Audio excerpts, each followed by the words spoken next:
네, 김영환입니다. 사람은 가치를 알고 귀중하게 여겨야 되는데 나중에 알게 되면서 어떻게 되죠? 땅을 치면서 후회하는 경우가 많죠. 저희 부모님은 가난하게 살다가 이제 식당을 하게 되었는데요. 공장 지대에 들어가서 식당을 하면서 돈을 좀 이렇게 모았습니다. 그때 아파트를 사거나 땅을 좀 샀어야 되는데 보험하는 분들이 와서 이제 거들어 주면서 이거 보험 드세요, 저거 보험 드세요 그러면서 보험을 굉장히 많이 들었어요.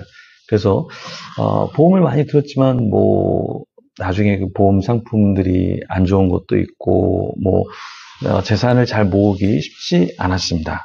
지금도 이제 후회하시는 게 그때 좀 땅을 샀으면, 그때 아파트라도 몇 채 샀으면 참 좋았을 텐데 뭐 이런 후회를 하곤 하시는데요. 아파트만 그럴까요? 우리가 영적인 축복도 너무나 귀한데 영적인 축복을 우리가 등한시할 때가 있습니다. 뭐 예배가 뭐 중요하다고, 뭐 소그림이 뭐 중요하다고, 내가 양육이 뭐가 중요하다고, 내가 배우는 게 뭐가 중요하다고, 그냥 뭐 내가 일하는 게 바쁜데, 돈 버는 게 바쁜데, 이렇게 우리가 생각하면서 정말 귀중한 것을 놓칠 때가 있다라는 것입니다. 오늘 본문에 보면은 한 명이 굉장히 후회를 하죠. 땅을 치면서 후회를 합니다. 누굴까요? 우리가 잘 아는 에서죠. 장자권 명분을 등한시했다가 동생에게 빼앗겨 버리죠. 빼앗긴 뒤에 이제서야 그게 축복권이 나한테 있었어야 되는데 후회를 하는 것이죠. 네, 그 내용을 같이 한번 살펴보겠습니다. 먼저 24절에서 27절 같이 읽어보겠습니다. 이삭이 이르되 내가 참 내 아들 에서냐? 그가 대답하되 그러하나이다. 이삭이 이르되 내게로 가져오라. 내 아들이 사냥한 고기를 먹고 내 마음껏 내게 축복하리라. 야곱이 그에게로 가져가매 그가 먹고 또 포도주를 가져가매 그가 마시고 그의 아버지 이삭이 그에게 이르되 내 아들아 가까이 와서 내게 입맞추라. 그가 가까이 가서 그에게 입맞추니 아버지가 그의 옷의 향취를 맡고 그에게 축복하여 이르되 내 아들의 향취는 여호와께서 복 주신 밭의 향취로다. 이삭은 다시 에서가 맞는지 확인을 했는데요. 세 번이나 거짓말을 했습니다. 네, 왜 그랬을까요? 이삭에게 축복을 받고 싶으니까 거짓말을 했죠. 이삭은 자신이 사냥한 고기를 먹고 마음껏 축복하겠다 이렇게 이야기를 했어요. 그리고 고기를 먹었겠죠. 그리고 축복을 했죠.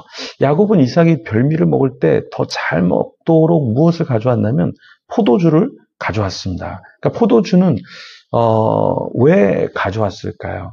네, 별미를 먹을 때 뭐 포도주를 곁들여 먹으면 더 맛있게 먹을 수 있으니까 그럴 수 있는데 또 포도주로 취하여서 사리 분별을 못하게 했을 수도 있죠. 어쨌든 이 장면을 보면 야곱이 축복권을 갖기 위해서 이삭을 속이려고 여러 가지를 가져오고 비율을 맞춰주고 어쨌든 그 축복권을 따내려고 굉장히 노력하는 모습, 그것을 우리가 볼 수 있습니다. 네. 이삭이 이제 야곱의 향취를 이렇게 맡아봤잖아요. 그러면 이제 뭐라고 얘기했어야 되냐면, 뭔가 이상한데?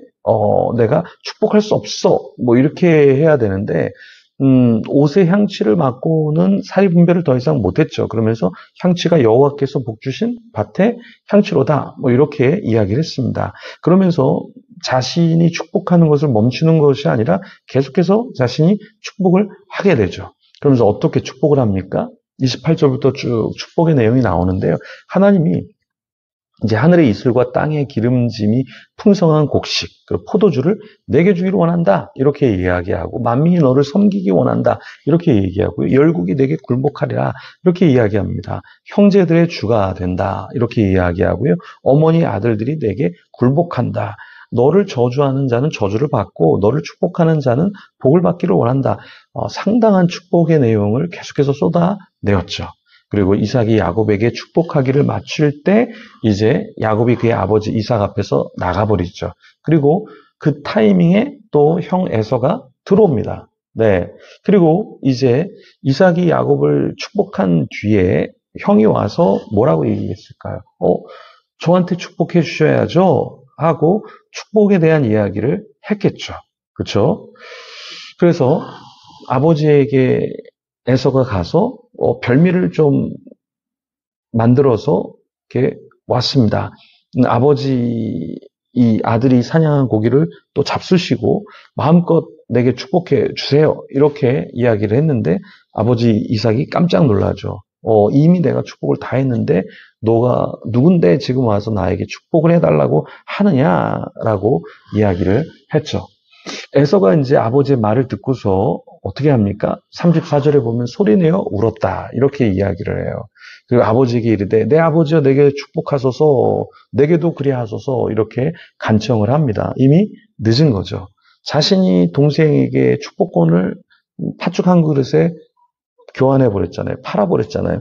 그리고 나서는 이제 와서는 축복권이 얼마나 중요한지를 알고 그것을 자신에게 달라고 울면서 이야기를 했죠. 우리도 그럴 수 있다라는 거예요. 우리가 예배가 중요하다, 섬김이 중요하다, 헌신이 중요하다 이렇게 이야기하지만 잘 하지 않아요. 왜냐하면 그게 축복이라는 걸 잘 모르기 때문에 그래요. 그리고 교회에서 우리가 활동하는 거, 우리가 함께 공동체로서 서로를 격려해주고 함께하는 거 이게 사실 굉장히 중요하고 좋은 건데 우리가 어떻게 생각하냐면 그렇게 중요하다 생각하지 않아요. 그러니까 나중에는 혼자 있게 되죠. 그리고 어떻게 됩니까? 혼자 무너지게 되죠. 그러니까 공동체는 굉장히 중요하고 신앙은 중요하다는 것은 머리로 아는데 실제로 이게 얼마나 중요한가 가슴 절절히 느끼지 못할 때가 많죠. 그러니까 교회 중심이 아니고 하나님 중심이 아닌 경우가 굉장히 많습니다. 이렇게 되면 어떻게 되냐면 우리가 우울하게 되고 우리가 중독에 빠지고 우리가 상처에 빠지고 결국에 다 무너진 상태가 됐을 때 교회로 와요. 네.